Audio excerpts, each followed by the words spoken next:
So yun po mga kalangga, mga kababayan po natin, at narito na po tayo sa bahay po nila An-An, at kasama po natin yung grupo. May dala po tayo ng mga tulong para po sa kanila. So grabe po, pahirapan po sa pagpunta dito kasi nga akit tayo ng bundok and tatawid tayo ng ilog. At ito na, napunta na po natin ulit yung bahay po nila An-An na talagang wala kang makikitang kapitbahay na malapit dito. So ayun, may mga pausok-usok, medyo po, may niluluto yata sa loob. And tara, pasukin natin sa loob, guys. Ayo, uy, hala. Andito sila An-An, oh. Kamusta? Kamusta mo? Okay ra? Sulog ko ha? Guys, pasok tayo dito. And namiss po ito ng mga natin, mga viewers. Kasi yung gibuhat? Kasi yung gibuhat? Ha? Kasama na? Balanghoy. Ay, may kamuting kahoy. At syempre, kasama po natin si Kuya Alex. Na. Kamusta mo? Ha? Kamusta? Ang cute pa rin, no? So, ayan po. Matapos po yata yung mga, mga isang buwan yata or 3 linggo, muli po tayo nakabalik dito, nakabisita po sa kanila. Wala pa isang buwan? Wala pa, no? 2 linggo. Grabe. 2 linggo, ayan. Kung na siya, lungagon ninyo na? Ilalaga. Ilalaga nila. Kasi ano, ay sa inyong ibutang, gata or tubig lang? Ay, tubig. Wala. Alam talaga ni An, Grabe. Tama nagkalat An? So, ito po, no?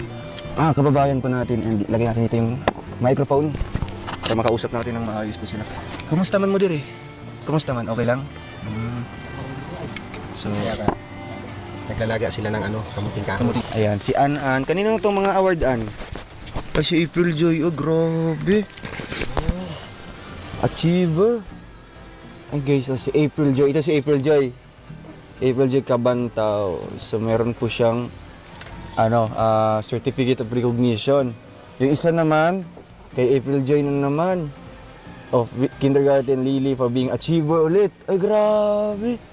Galing ng bata, oh. Magilaw ka muna. Hayain si April.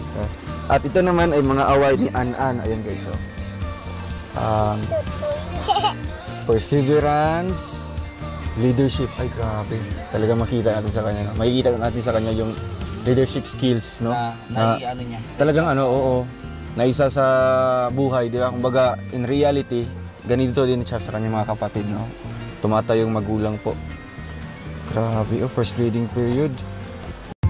That's all for now. Until next time. Thanks for watching. And don't forget to like, subscribe, and share.